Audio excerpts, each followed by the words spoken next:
नमस्कार दोस्तों, तो कैसे हैं आप सब लोग।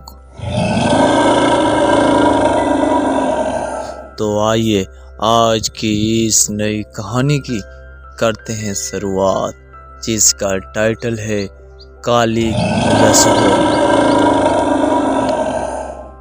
दोस्तों, राजस्थान का एक वीरान इलाका, जहां एक पुरानी हवेली, जिस हवेली का नाम था राजमहल हवेली, एक समय से शाही रसोई के लिए मशहूर थी। ये हवेली अब इसे गांव वाले काली रसोई के नाम से जानते हैं।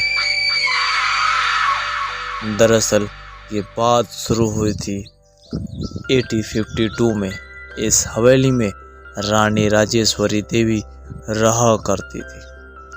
उनकी सेवा में एक सुंदर और समझदार, बेहद मेहनती नौकरानी थी, जिसका नाम रूपा था। एक दिन किसी अतिथि के लिए खास भोजन बनाया जाना था।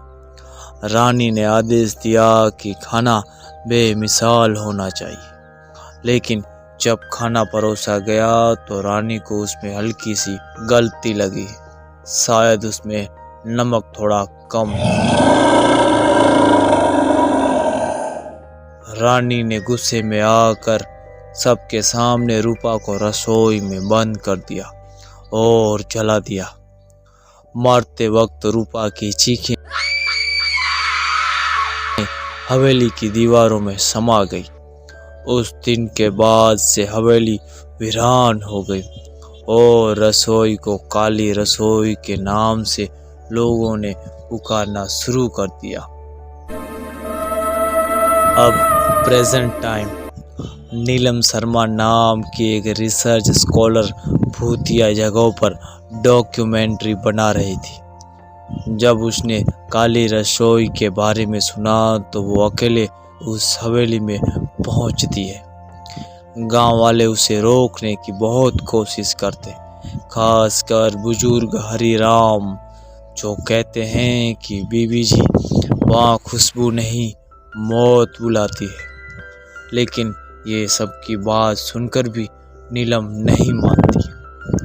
अब हवेली में उसका पहला दिन होता है। हवेली पूरी तरह से सुनसान थी। टूटी हुई दीवारें, जालें और हवा में राख की गंध। नीलम अपने कैमरे लगाकर रसोई के पास रुकती है। करीब रात के 12:30 के पास चूल्हा अपने आप जल उठता है। बर्तनों से खटखटाहट और फिर हवा में एक अजीब सी मीठी पर जलती हुई गंध आती है कि अपना कैमरा रिकॉर्ड करने लगता है। नीलम जैसे ही रसोई में एक कदम रखती है, दरवाजा बंद हो जाता है।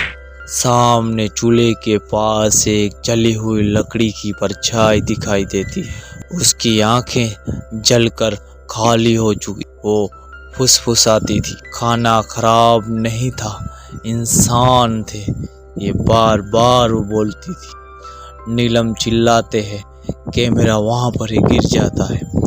जब अगली सुबह होती है तो गांव वाले हवेली में पहुंचते हैं, पर नीलम उन्हें कहीं भी नहीं मिलती।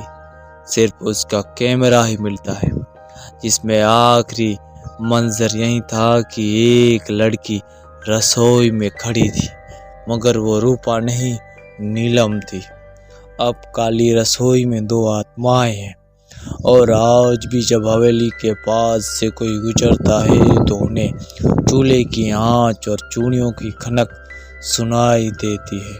दोस्तों, ये इस कहानी का पार्ट 1 था।